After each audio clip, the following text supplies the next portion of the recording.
quelle chaleur! Une chaleur au point qu'on ne dirait même pas que nous sommes dans le Cloto. Et pourtant, ici c'est Palimé. Cette ville qui auparavant nous accueillait par sa fraîcheur, par ses verdures, l'écosystème très attrayant. Aujourd'hui, bon nombre de producteurs souffrent. Ce ne sont pas seulement les producteurs, mais tous les riverains.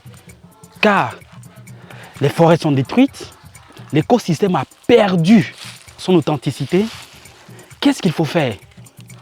Pourquoi Palimé n'est plus vraiment ce qui avait été connu par le passé? Pour mieux comprendre la situation, nous avons visité quelques riverains, agriculteurs et autorités locales afin de mieux savoir sur la situation actuelle, ce changement du climat de la zone de Cloto.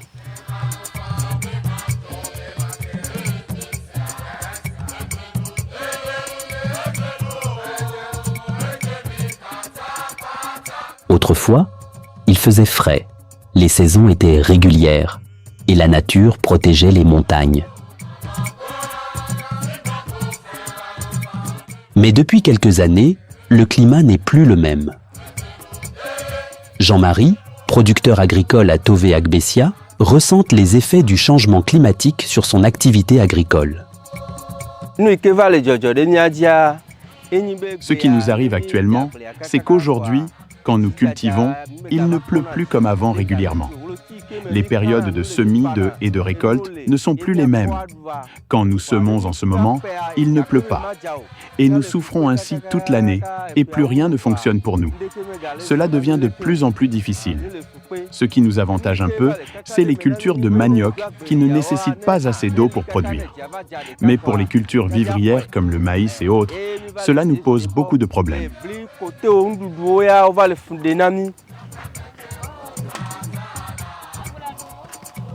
Jean-Marie et sa femme se souviennent des saisons passées où les récoltes étaient abondantes.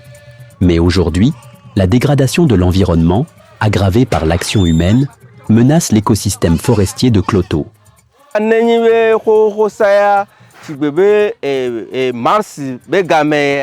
Avant, dès le 1er mars, nous commencions les semis jusqu'à la fin avril. Ensuite, il n'a plus qu'à attendre la deuxième saison.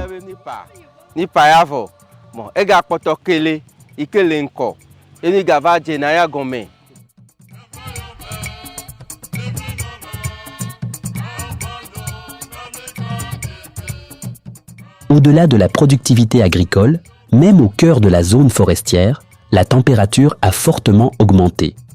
La fraîcheur d'antan n'est plus qu'un souvenir.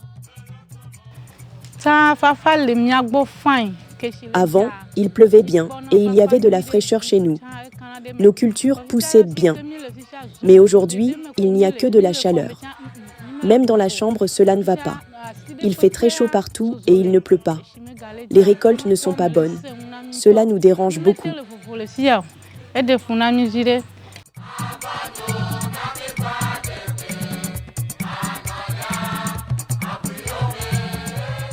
Que ce soit en zone montagneuse ou ailleurs, le changement climatique est une réalité bien présente et les communautés locales en ressentent les effets. Plus près, dans la préfecture d'Agou, la production d'huile de palme de Madame Afi a chuté en raison de la faible productivité des palmiers.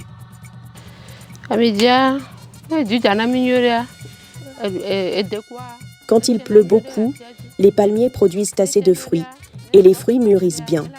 Lorsque les fruits sont bien mûrs, dès la fin novembre, nous commençons à acheter les noix de palme. Les noix de palme bien mûres donnent beaucoup d'huile. Mais quand il ne pleut pas suffisamment, les palmiers ne produisent pas beaucoup. Parfois, au lieu de 12 régimes, ils n'en produisent que 6, voire 4. Et en plus, ils ne sont pas bien mûrs. De plus, ils ne produisent pas beaucoup d'huile, ce qui ne nous arrange pas.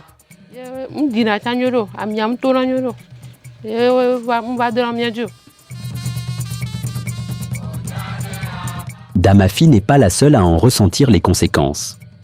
Son mari, M. Larré, ingénieur des travaux agricoles, se souvient qu'il y a 15 ans, l'environnement était paisible et les pluies bien réparties.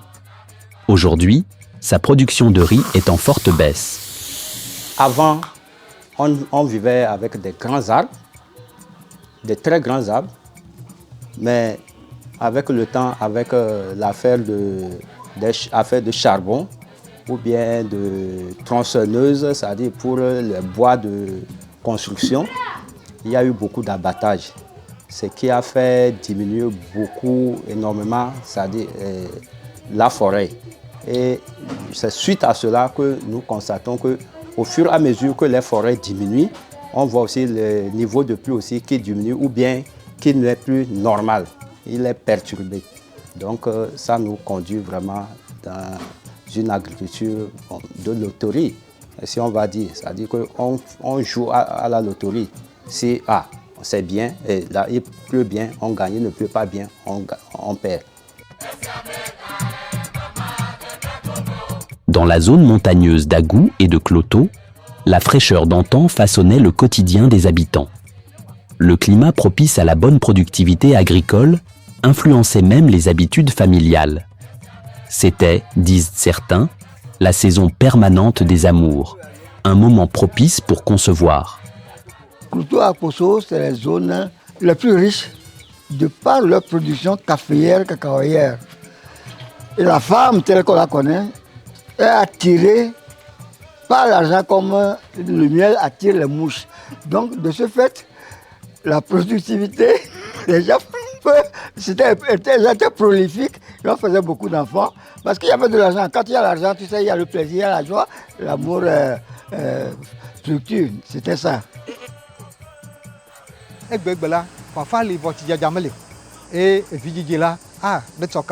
Ici, la procréation est rapide. Cela devient monnaie courante dans les environs. Là où nous sommes actuellement, il y a une forte natalité. Si nous allons dans des villages, vous serez surpris de voir le nombre d'enfants d'une seule personne. Un seul couple peut avoir 10 enfants. La procréation est vraiment rapide pendant les périodes de fraîcheur.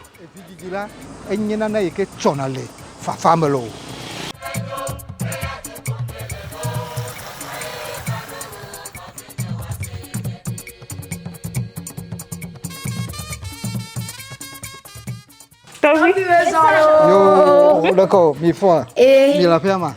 Mama bi. E foi. Yo, enyo. Leko mi la pema nyure. Mi desu kwa. Mi sora nu nyure. E gbeare nka da mi anolo. Moli. Moli da na mi ole. Ayi moli, ya dugbe mi le fia ya. Na su mi opete ya. Aha. Enyo. Kema.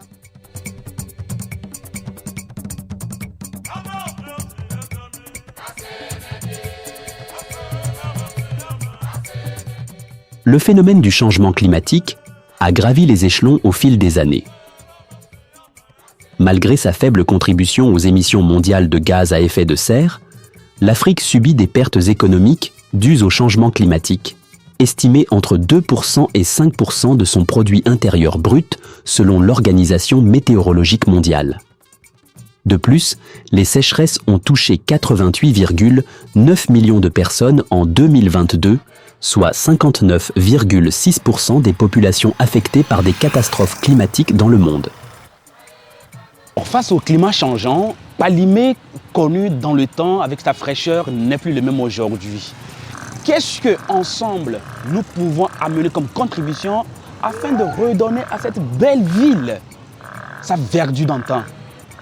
Des initiatives locales sont nées au jour le jour avec la contribution des autorités locales.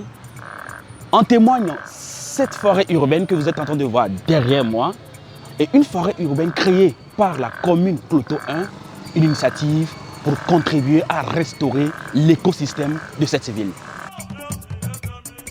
Palimé était une ville verte qui aujourd'hui, on a décimé les arbres. Il devient important d'en planter pour répondre également aux aspirations du chef de l'État qui, dans son planning de l'horizon 2030, a décidé qu'on puisse planter 1 milliard d'arbres sur tout le territoire. Donc nous, on se dit, il faut commencer. Les communes de Kloto, 1, 2 et 3, ont déjà pris le train en marche pour restaurer leur couvert végétal. Toute la population, y compris les organisations de la société civile, s'investit activement dans le reboisement de la ville de Palimé. Il faut inculquer dans la mentalité des jeunes que Palimé doit se transformer. Chacun doit planter un arbre devant sa maison ou dans sa maison. Comme on le fait au village, l'arbre par l'arbre. Quand nos parents reviennent donc des champs, ils viennent s'asseoir pour respirer l'air frais. Et ça n'existe plus. Il faut le réécrire pour que nos enfants reprennent l'histoire. C'est pour cela que nous sommes en train d'inculquer dans la mentalité des jeunes, des lycéens, qu'on doit reboiser. On doit replanter. Et de avril jusqu'à juillet, août, nous ne ferons que replanter à Palimé.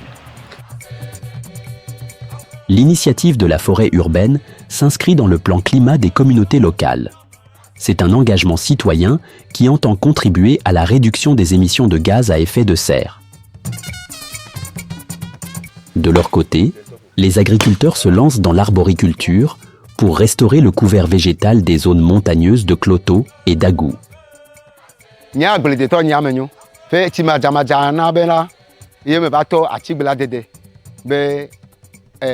Moi, je suis cultivateur et le manque de pluie m'a poussé à planter des arbres dans le but d'attirer la pluie.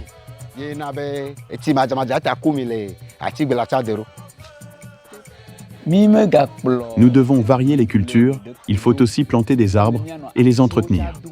Il faut aussi cultiver des champs de cacao, des champs d'orangers, différents types d'arbres, des champs de manguiers. À Kloto et Agou, la terre souffre, mais les mains ne lâchent pas. Replanter, c'est résister. Agir, c'est croire encore en demain. Le changement climatique est bien réel, mais avec l'union et l'engagement de tous, des solutions peuvent naître des communautés elles-mêmes.